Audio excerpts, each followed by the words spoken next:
Ce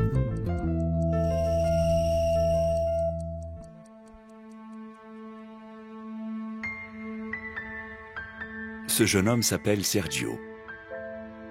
Il semble dans une bien mauvaise posture. Il est ligoté, bâillonné, au milieu de ce qui a l'air d'être une grange. Comment ce jeune homme séduisant et intelligent a-t-il pu se retrouver dans une telle situation? Pourquoi le séquestrer? Qui le retient captif? Et dans quel but?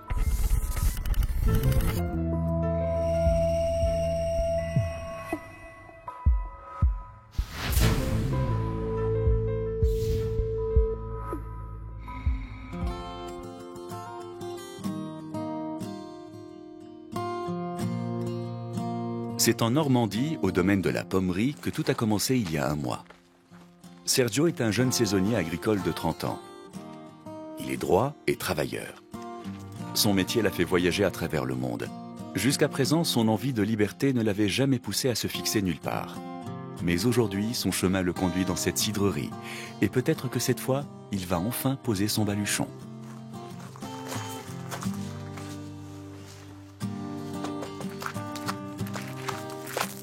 Bonjour. Vous cherchez quelqu'un, je peux vous aider? Bonjour. Ouais, je cherche le bureau d'un certain Laurent. Laurent, oui, c'est le contremaître. Il est par là. Moi, je suis la comptable. Je m'appelle Gaëlle. Sergio. Enchanté. Vous venez pour travailler? Ouais, je viens pour la récolte. Enfin, je vais déjà le rencontrer, puis on verra ensuite. Gaëlle. C'est joli comme prénom. Merci. Venez, je vais vous conduire. Dès que je l'ai vu, son regard m'a troublée. C'était un très bel homme. Et il avait dans les yeux quelque chose de spécial. De l'intelligence, de l'émotion. Il ressemblait pas à la plupart des ouvriers qui passaient par ici, et ça m'intriguait. Sergio se retrouve face à Laurent, et cet entretien risque de ne pas être aussi charmant et troublant que celui qu'il vient tout juste d'avoir avec la jeune comptable Gaëlle.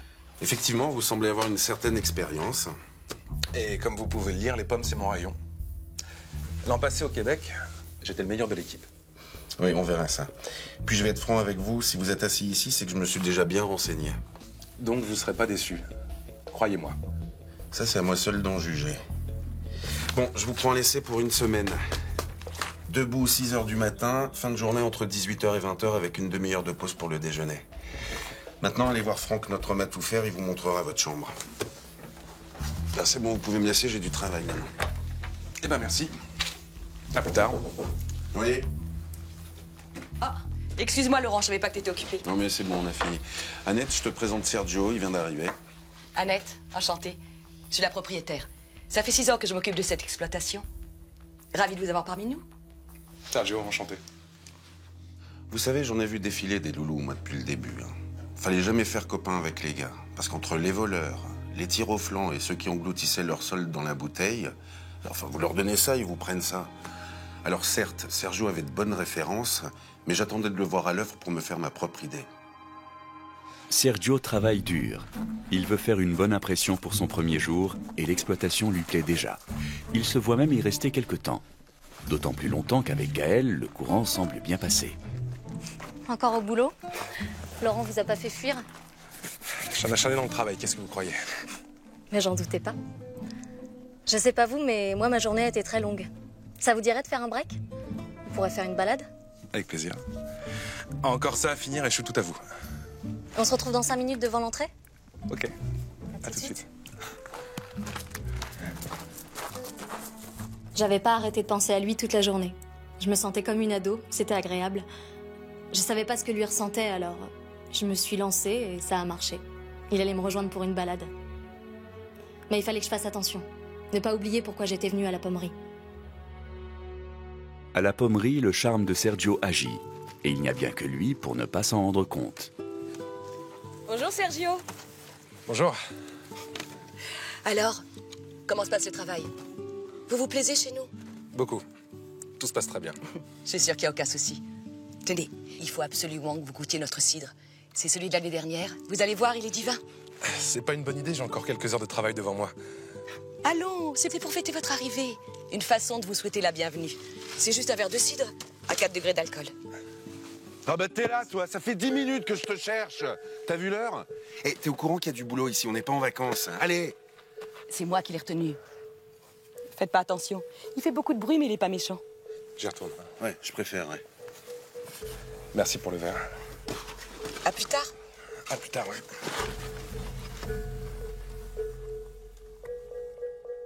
Laurent était un bras droit exemplaire. Il menait les hommes d'une main de maître et je savais que je lui devais la bonne santé de mon affaire. Mais il devait apprendre à être plus souple. J'avais besoin de rencontrer mes nouveaux employés. Chez moi, c'était pas le bagne et je tenais à ce qu'on se sente bien. Et puis, je dois avouer que Sergio était fort charmant. Ce qui n'est pas commun. Laurent met une telle pression sur Sergio que la veille au soir, le jeune saisonnier n'a même pas eu le temps de retrouver Gaël. Et le bras droit d'Annette continue d'avoir un comportement beaucoup plus dur avec lui qu'avec tous les autres ouvriers. Alors, t'as eu trop de boulot hier? Ouais, Gaël, je suis désolé. Non, oh, c'est là que ça se passe. Je t'ai déjà expliqué 20 fois qu'avec cette qualité de pomme, tu peux pas t'y prendre comme ça. Excusez-moi, mais ces pommes sont en très bon état. Et je te demande ton avis? Non. Hein, alors tu fais ce que je te demande de faire, justement. Qu'est-ce qui se passe? Non, mais rien. Non, c'est bon, on a fini.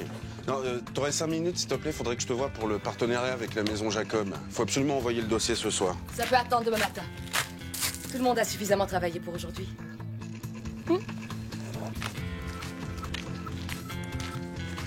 J'appréciais pas l'attitude d'Annette. Le dossier qu'on devait envoyer était hyper important pour notre avenir et elle faisait comme si ça lui passait au-dessus. D'ailleurs, c'était un petit peu comme ça pour tout depuis l'arrivée de Sergio. Elle trouvait toujours un prétexte pour lui tourner autour.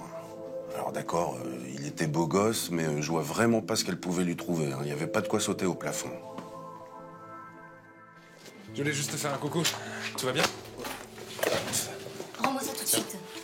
C'est confidentiel. C'est les actifs de la pommerie. Pourquoi est-ce que ça te met dans cet état? Y a rien de grave. Qu'est-ce qu'il y a? Tu caches quelque chose? Mais non. Mais Annette veut pas que les ouvriers rentrent dans le bureau, sinon c'est moi qui vais prendre.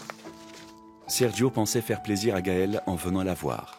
Mais sa réaction n'a pas été celle qu'il espérait. Son attitude était curieuse. Avait-elle quelque chose à lui cacher? Quelques jours ont suffi pour rapprocher le jeune saisonnier de la propriétaire de la pommerie. Mais Laurent, qui retient ses sentiments pour Annette, voit d'un très mauvais œil cette complicité naissante. Qu'est-ce qui se passe, Sergio? Vous allez où comme ça? J'ai été viré. Soi-disant, je fais pas l'affaire. Mais c'est hors de question. Qu'est-ce que vous me racontez? Attendez, enfin. Qu'est-ce qui se passe? Ça, faut le demander à votre contremaître. Bougez pas. Je reviens. Je rêve, là, hein? C'était fort, ça. J'avais observé Sergio travailler. C'était un bosseur et un bon élément. Je ne sais pas ce que Laurent cherchait exactement, mais j'allais pas le laisser faire. Il était exclu que Sergio parte. Annette est hors d'elle. Laurent n'a certainement pas mesuré les conséquences de sa décision. Je peux savoir ce qui te prend? Pourquoi t'as viré Sergio? Parce qu'il ne fait pas l'affaire, tout simplement. Arrête! Depuis qu'il est là, tu ne le lâches pas. Et depuis quand tu prends ce genre de décision sans m'en parler? Depuis toujours. Et ça t'a jamais dérangé jusqu'à présent. Sergio est irréprochable dans le travail. Alors il est où le problème? Le problème, il est négligent et arrogant. Voilà le problème. Alors qu'il a joué les jeux le cœur ailleurs. Moi, j'ai besoin d'un bon ouvrier, c'est tout. C'est n'importe quoi et tu le sais très bien. J'aimerais que tu veilles à ne pas mélanger ton ego et le boulot, c'est clair? J'y crois pas, là. C'est mon travail et mon honnêteté que tu remets en cause, là? Exactement. Et je te prierai de me parler sur un autre ton. Je suis ici chez moi et jusqu'à preuve du contraire, tu es un de mes employés au même titre que les autres. Alors tu fais ce que je te dis. Que ça te plaise ou non.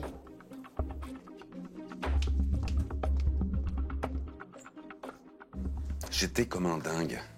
Alors j'admets que je voulais que Sergio parte et que j'avais été un petit peu radical, mais j'avais jamais vu Annette dans cet état-là.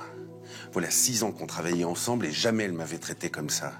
Elle m'avait jamais manqué de respect, bien au contraire. Et là, elle me rabaissait comme un vulgaire ouvrier, comme tous les gars qui vont et qui viennent comme ça. Ça confirmait en tout cas les intentions qu'elle avait envers Sergio et je le supportais de moins en moins.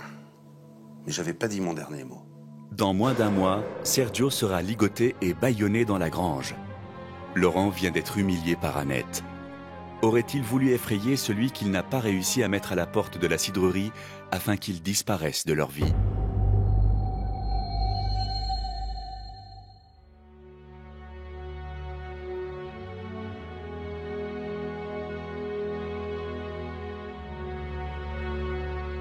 Sergio reste à la pommerie.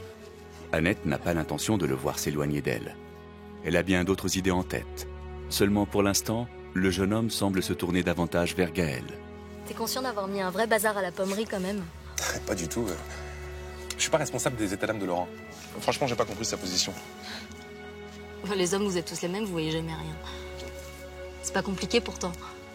Il est fou de la patronne qui accessoirement est dingue de toi. Arrête. Un peu trop d'ailleurs. On s'entend bien. C'est une femme brillante avec qui j'apprécie de discuter, c'est tout. Ça s'arrête là. Mon pauvre, t'es trop naïf. Mais ça te donne encore plus de charme. Tu ne craquerais pas. Bah, toi, peut-être, non? C'est ce qu'on va voir.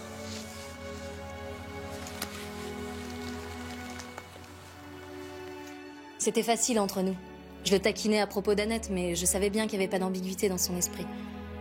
Et puis ça faisait très longtemps que j'avais pas vécu ça. Je sentais que cette histoire pouvait aller plus loin. Quand on s'est embrassés, j'étais heureuse. Annette n'est pas au courant de la relation qui commence entre la jeune comptable et le saisonnier dont elle était prise. Elle passe de plus en plus de temps avec lui. Et Sergio a envie de s'investir auprès d'elle. Pourquoi ne pas diversifier vos activités pour attirer un public plus large? C'est-à-dire? Eh bien, travailler sur un concept qui sensibilise les gens de la région à votre activité. Par exemple, organiser des cueillettes privées en famille. Les gens viendraient chercher leurs fruits directement sur l'arbre, plutôt que dans un rayon de supermarché. Ou faire des visites éducatives pour les enfants des écoles. Ce que veulent les gens aujourd'hui, c'est l'authentique. Et ici, vous avez tout ce qu'il faut pour leur offrir ça. Mais oui, c'est tellement évident. Je vais y réfléchir. Merci pour le conseil. Je vous en prie. Il venait d'avoir une idée de génie. J'en étais presque jalouse. Avec mes 15 années comme avocate d'affaires, je pensais avoir le sens du commerce. Mais là, je venais de prendre une leçon. Ça confirmait ce que je pensais de lui. Il était parfait. Nous partagions la même vision de la vie. Et ça, c'est plutôt rare. Je ne pouvais pas rêver mieux comme partenaire. Et j'étais bien décidée à saisir ma chance. Annette ne jure plus que par Sergio et ses nouveaux projets, aux dépens de ceux de Laurent. Tu voulais me voir? Ah oui, ça y est, j'ai enfin reçu l'accord de Monsieur Pignard pour les terrains. Il nous les cède à un prix dérisoire. On va pouvoir lancer les commandes pour la nouvelle variété. Écoute, Laurent, je suis désolée, mais je suis plus sûre que ça soit notre priorité, là, maintenant. J'ai eu une discussion avec Sergio. Il m'a parlé de son expérience au Québec et je dois dire qu'il m'a donné des nouvelles pistes intéressantes. Mais c'est pas possible, Annette. Ça fait des mois qu'on court après Pignard et maintenant qu'il nous donne son accord, on le plante. Mais en plus, on était d'accord, Annette. Mais j'ai changé d'avis, ça peut arriver, non? Laurent, faut que tu sois plus souple. Crois-moi. Une fois de plus, Sergio revenait sur le tapis. C'était exaspérant. Je connaissais bien mon boulot et la cidrerie. Déjà, j'avais du mal à digérer qu'elle ait des sentiments pour lui, mais si en plus elle prenait des risques pour la pommerie, c'en était trop. Annette n'écoute plus les conseils de son contremaître. Ce soir-là, en revenant d'une réception avec le maire, la patronne est ravie et d'humeur conquérante.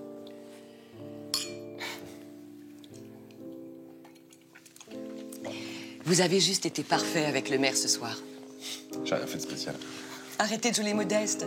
Il a adoré votre idée de visite éducative pour les enfants. Il m'a même demandé de combien de temps j'avais besoin pour mettre les choses en place. Il va nous débloquer un budget, j'en suis sûre. Écoutez, si ça marche, j'en serais ravi. Sans vous, ce projet n'a pas de sens. J'aimerais que nous travaillions ensemble. Je vous propose le poste de responsable sur toutes les activités annexes de la cidrerie. Vous plaisantez? Pas le moins du monde. J'ai besoin de vous. Et puis, un homme de votre qualité ne peut pas se contenter de ramasser des pommes 15 heures par jour. Annette pense que le moment est propice. Elle n'hésite pas à être un peu plus entreprenante. À nous deux, on fait une belle équipe. Vous ne trouvez pas? Je suis sûre que nous pouvons faire de grandes choses et de cet endroit une belle réussite. Je suis épuisé. J'ai une grosse journée qui m'attend. Mais je vous remercie de la confiance que vous m'accordez. Je vais y réfléchir. Je vous le promets.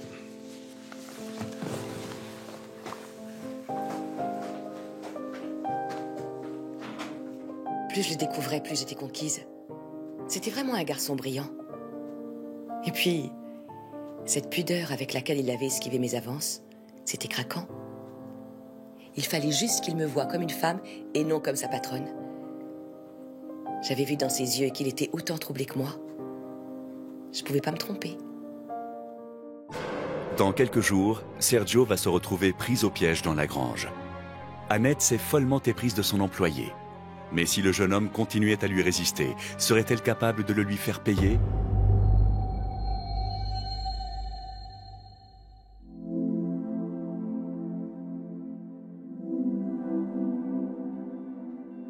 Au moment même où Annette rêve que Sergio entre dans son lit, le jeune homme sort de celui de Gaël.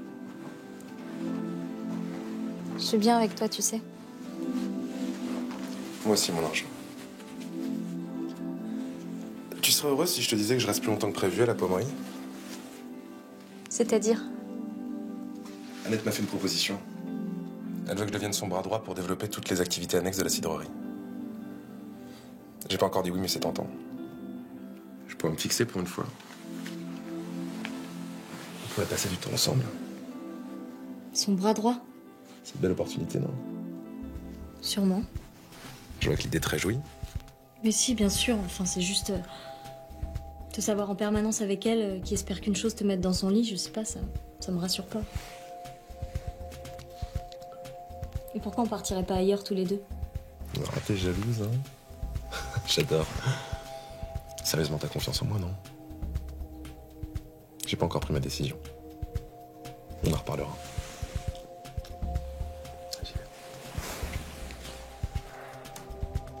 Quand il m'a annoncé la nouvelle, c'était terrible. J'avais bien pensé à tout lui dire, mais c'était pas possible, il comprendrait pas. Je voulais pas le perdre, mais rien ne pouvait m'empêcher de finir ce que j'avais commencé. C'était l'histoire d'une vie qui se jouait, et la mémoire de mon père que je devais honorer. Mais quel est le secret de Gaël? Aurait-il un lien avec la séquestration de Sergio, qui dans moins de 24 heures sera prisonnier dans la grange?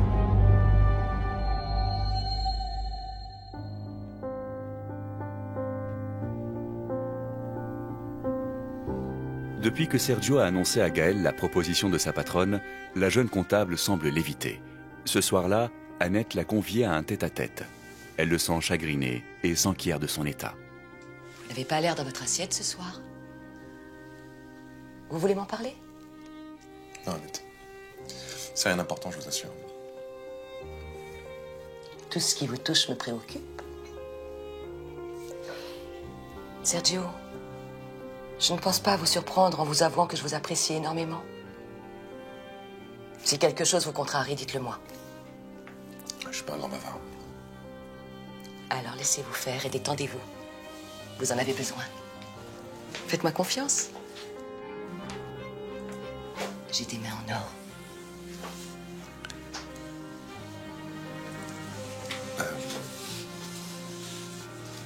Vous êtes gentil, vous embêtez pas, je vais... Une bonne nuit de sommeil et tout rentrera dans l'ordre. Non, je vais pas vous laisser vous défiler une nouvelle fois. Laissez-moi juste faire. Annette sent la faille chez Sergio. C'est l'occasion ou jamais. Elle prend les choses en main, en femme de tête. J'en rêvais depuis des semaines. Il avait mis du temps à se laisser aller à ses sentiments. Mais la nuit que nous avons passée a fini de me convaincre de ce qu'il ressentait au fond de lui. Les corps ne mentent jamais. J'avais le sentiment d'avoir à nouveau 20 ans et c'était plus qu'agréable. Je savais que nous étions faits pour faire un bout de chemin ensemble. Et plus rien ne pourrait nous en empêcher. Au petit matin, Sergio sort de la chambre d'Annette qui est parvenue à ses fins, mais il s'esquive un peu confus. Il veut éviter une confrontation gênante. À ce moment-là, Laurent le voit. C'était le coup de trop. J'étais venu voir Annette avant de commencer ma journée, et là, je vois l'autre abruti qui sort de chez elle. Ça m'a fait comme un choc. Mais ça, j'allais pas me laisser faire. Ah, ça, non. Laurent pense enfin tenir sa vengeance en piégeant Sergio. Il déverse le contenu de produits toxiques dans le pulvérisateur des produits naturels qu'utilise le jeune homme. Son geste est grave, mais sa jubilation est intense.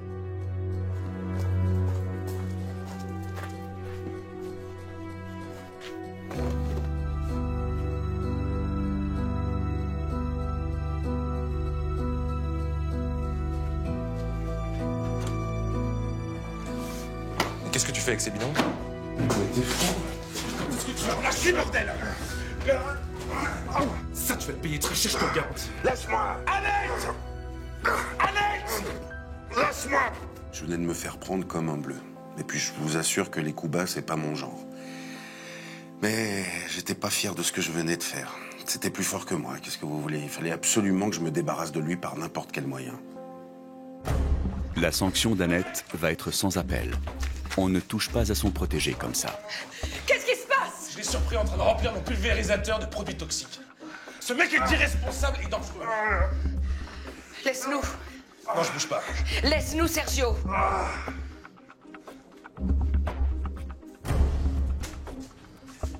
Laisse-moi t'expliquer, Annette. M'expliquer quoi?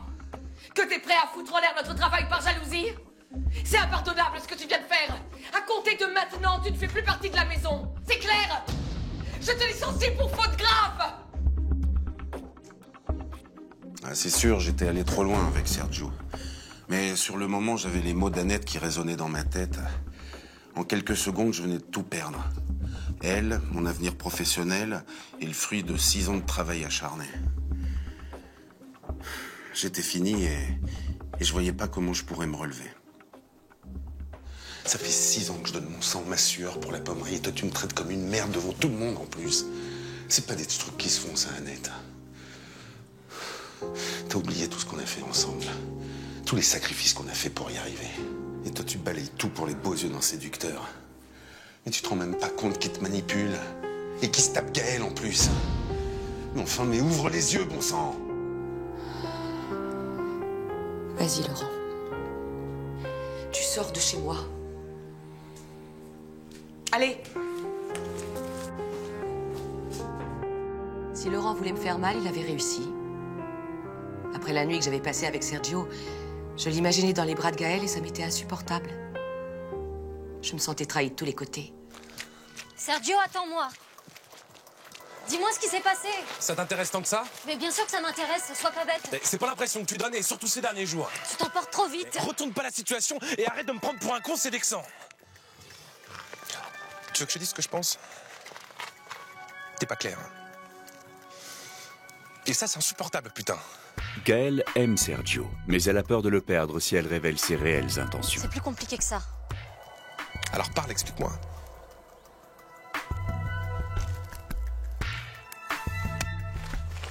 Je suis venue ici parce que j'avais des comptes à régler. Je voulais pas le perdre, mais la rancœur que je portais en moi depuis 15 ans était plus forte. C'est à cette époque que j'avais perdu mon père. Il avait mis fin à ses jours après avoir perdu son entreprise. Suite à une histoire d'abus de confiance, il avait tout perdu. Sa dignité, son argent et le travail d'une vie. C'était Annette qui était l'avocate de la partie adverse. Je l'avais toujours tenue pour responsable et j'avais juré de le venger. Voilà 1 an que j'étais entrée chez elle et que j'avais mis en place une double comptabilité pour la ruiner à son tour. Dans quelques heures, Sergio sera ligoté dans la grange. Gaëlle, déterminée à venger la mort de son père, aurait-elle provisoirement écarté de son chemin ce jeune homme intègre, le temps nécessaire à l'accomplissement de son projet? Laurent, qui fait tout depuis quelques jours pour éloigner son concurrent, aurait-il décidé de le séquestrer avant de le faire disparaître définitivement? Ou bien serait-ce Annette, qui, folle de jalousie, aurait capturé sa proie afin de la maintenir au plus près d'elle?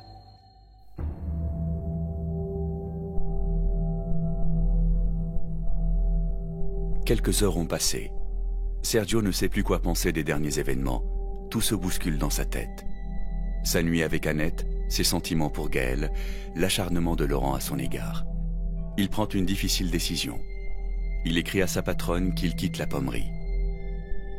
Seulement, il n'aura pas le temps de finir sa lettre, car soudain...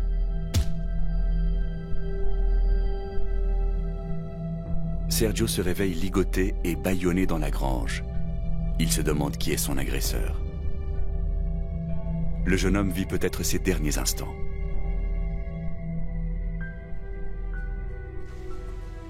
Mais que fait Gaëlle près de la grange?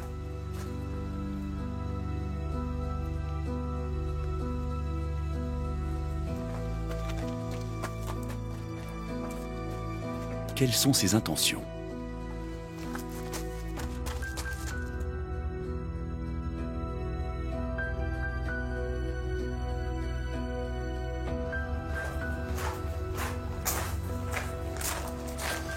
Alors, quoi te sentir fini, hein? C'est terrifiant, hein? Je te jure, tu vas pas l'emporter au paradis. Tu crois que tu peux venir avec ta belle petite gueule et faire chier tout le monde comme ça? Si je pars d'ici, tu vas partir avec moi, ça je te le garantis. Tu m'as bien compris, espèce de petit sale.